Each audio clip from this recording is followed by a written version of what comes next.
কি প্রেশার? জি ভাইয়া। নাম কি? ইরা। সুইট। কোথায়? আসসালামু আলাইকুম। কত ভালো গান হয় নাকি? না ভাইয়া। এটা কি? জি একটা বই। দেখি দেখি দেখি। এটা দেওয়া যাবে না। এই, না মানে কি বইটা দেখি? এই বইটা দেওয়া যাবে না। বই দিয়ে দিতে বলছি। কেন না বইটা দাও? প্লিজ ভাইয়া বইটা না নে। বইটা দাও, না তোমার কিন্তু এরকম অবস্থা হবে।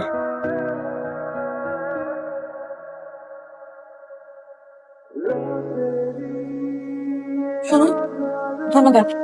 এটা আমার দাদার শেষ স্মৃতি ছিল। কাল আমাকে উপকার করার জন্য ধন্যবাদ। কি এটা? Thank you gift. মা বলে আমি অনেক ভালো হালুয়া রান্না করতে পারি।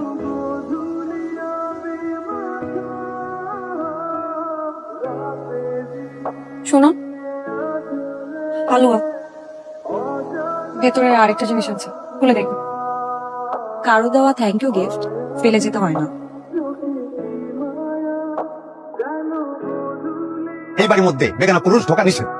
এই আপনি কি কথা বুঝতেছেন না নাকি? এই বাদুমি করবেন না কিন্তু। হাই। আসসালামু আলাইকুম। হালুয়া কোথায়? জি। এসো। হালুয়া তো শেষ। কতক্ষণ বানাতে? 20-25 মিনিট। নিয়ে এসো। জি। আমি তো এখানে ভাড়া থাকি না ভাই, বাইকটা তো আমার। হাই। বাইকটা তো আমার। আমি এক্ষুনি পোলাপানে সেখানে করি করবো, আমি কাউরে করি না।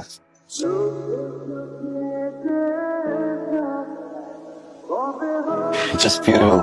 Trust me. অনার ভাই এরকম বানাই তো। চলো বের হও। মানে ওটা ট্রেড। ঘুরে আসি। আমি গাড়িটা কি ক্লাসে চালানো যায়? এই তো যাচ্ছি। আর আর কি রান্না করো? আলু ভর্তা, বেগুন ভর্তা, খিচুড়ি আর শুটকি ভর্তা। শুটকি ভর্তা? হ্যাঁ। ইয়ে এই আপনি ইউ বললেন কেন? ভালো লাগে না শুটকি। না, কি বলেন? শুটকি ভর্তা অনেক মজা। তাহলে আমি আপনাকে একদিন শুটকি ভর্তা খাইয়ে ছাড়বো। ওকে, থ্যাঙ্কস ফর হোয়াট? এই যে রাতে ঢাকা যে এত সুন্দর হতে পারে আমার কোনো ধারণাই ছিল না। ভীষণ ভালো লাগছে। হাত খোলা গাড়ি, সুন্দর রাস্তা, বাতাস, সব মিলে অনেক ভালো লাগছে। কি করলি? তুই কেমনে করলি? আয়ান ভাই তো হোস্টেলে ঢুকছে, তুই তো রুমেও ঢুকতে দিছোস, এর উপরে আবার হালুয়া বানায় খাওয়াইছোস। কে কইছিল থ্যাংক ইউ গিফট দিতে? সারা রাত দিন ড্রাঙ্ক হয়ে পড়ে থাকে, তোরা গার্লফ্রেন্ড মেনটেন করে, এরকম একটা পার্সোনালিটি মানুষের তুই বাইরে গেছিস। আচ্ছা, একজনকে থ্যাংক ইউ গিফট দাও কেমন নাই? উপকার করেছে, আমি তাকে গিফট দিচ্ছি। এখন আমি কি জানতাম সে এত রাতে আমার হোস্টেলে চলে আসবে, তারপর হালুয়া খাওয়ার জন্য? কিন্তু সে তো আমার সাথে কোনো মিসবিহেভ করে নাই, আমাকে অসম্মানই করে নাই। আমার সাথে সে ঠিকঠাক ছিল। হ্যাঁ, আমি দেখলাম যে সে ড্রিঙ্কস করে এবং অন্যদের সাথে কি করেছে আমি জানি না, কিন্তু আমার ব্যাপারে তো সে ঠিক ছিল।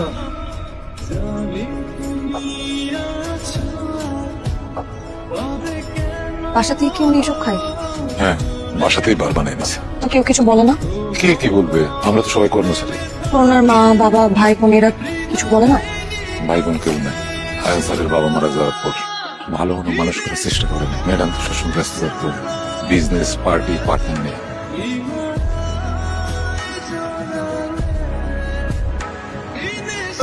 আমি তো খুব কাছ থেকেই দেখছি তার স্কুলের সহপাঠীদের সাথে নেশা ভাঙ শুরু করি।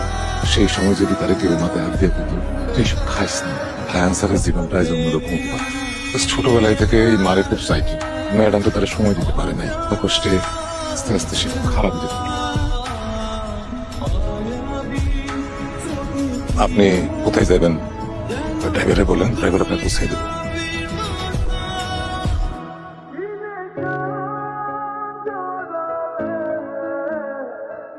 হ্যালো বাবা, আসসালামু আলাইকুম। কি রে মা? হ্যাঁ বাবা, ভালো। তোমার সবাই ভালো? কি করছিলি? এই তো পড়ছিলাম। ভার্সিটিতে গেছিলি মা? হ্যাঁ, আমি তো সারাদিন ছিলাম ভার্সিটিতে। রাখি, পরে ফোন দেবো না? মা শরীরের দিকে খেয়াল রাখিস। হ্যাঁ, ওকে বাবা, আসসালামু আলাইকুম। ওয়ালাইকুম আসসালাম। ওই তুই 2 দিন থেকে ওই ছেলেটার বাসায় পড়ে আছিস। ইরা, তুই বুঝতে পারছিস তুই কি করছিস? দেখ, আমাকে নিয়ে টেনশন করিস না। আমি এখানে ঠিকঠাক আছি, আর যাই করছি আমি বুঝে করছি। আর জ্ঞান তো ফিরুক, আমি চলে আসবো। আর এখানে সবকিছু ঠিক আছে। টেনশন করবো না বললেই তো হয় না, টেনশন চলে আসে। বললাম তো কোনো সমস্যা নেই, আমি চলে আসবো, টেনশনের কিচ্ছু নেই।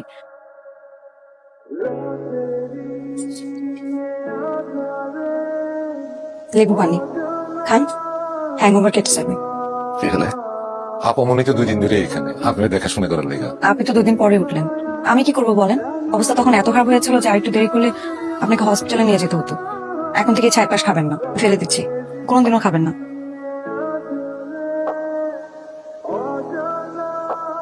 যদি বৃষ্টি হতাম তো তোমার মন পড়ে নিতাম, হয়তো তোমার মনে লাগা আগুন এক নিমেষেই নিভিয়ে দিতাম, নয়তো নিজেই পড়ে যেতাম। কেমন লাগলো? সুন্দর। ধন্যবাদ।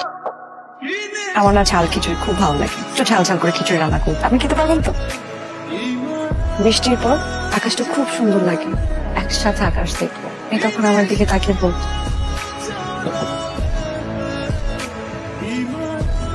Atira, give me the signal, no? আমি এখন যাই। আমিও তোমাকে চাই, সত্যি তোমাকে চাই। হবে না আমার মতো করে তোমার হাতটা ধরে বৃষ্টিতে ভিজবো, একটা পথ হেঁটে যাবো। ডায়াল নাম্বারে সংযোগ প্রদান করা সম্ভব হচ্ছে না। মনোযোগ করে কিছুক্ষণ পর আবার চেষ্টা করুন। ইরা কোথায়? ভাইয়া ইরা তো আজকে ভার্সিটি আসেনি, বাড়ি চলে গিয়েছে। ইরা! ইরা! ওয়ালাইকুম আসসালাম। তুমি কে বাবা? আয়ান। এখানে কেন? ইরা কোথায়? আমি ইরার বাবা। বলো আমাকে। ইরাকে ডাকবেন একটু। ইরা কি কেন বাবা? কোনো প্রবলেম? আমার একটু এই ইরা! আমাকে বলো। ইরা! ইরা! আমি লাভ ইউ ইরা। ভালোবাসি তোমাকে। দরকার তোমাকে। যেখানে যাই শুধু তুমি তুমি তুমি। কিচ্ছু ভালো লাগে না আমার। না আমি তোমাকে ভালোবাসি। Ira, will you marry me? Say yes. চলো এখন গিয়ে বিয়ে করবো। আপনি গিয়ে মার সাথে একটু কথা বলে নিন, ওকে? আমি ওকে নিয়ে যাচ্ছি। চলো, লেটস গো। চলো, চলো। আপনি অমানুষ, একজন বাবার সামনে কিভাবে কথা বলতে হয় আমি সেই শিক্ষা পাইনি। আমাকে ভালোবাসেন, আমি আপনাকে ঘৃণা করি। এইসব টাকা পয়সা স্ট্যাটাস এগুলো দেখে অনেক মেয়ে আসতে পারে আপনার জীবনে, কিন্তু আমাকে আমার পরিবারের শিক্ষা দেখেন। প্লিজ এখান থেকে চলে পরিবার অহংকার করছো না? এক সাইয়ারে কিন্তু লাখ লাখ পরিবার না। ভালোবাসতে তো না, দিস ফার্স্ট টাইম। ভালোবাসছি আমি, বিয়ে করতে ইসলাম মেয়ে করে, হ্যাঁ?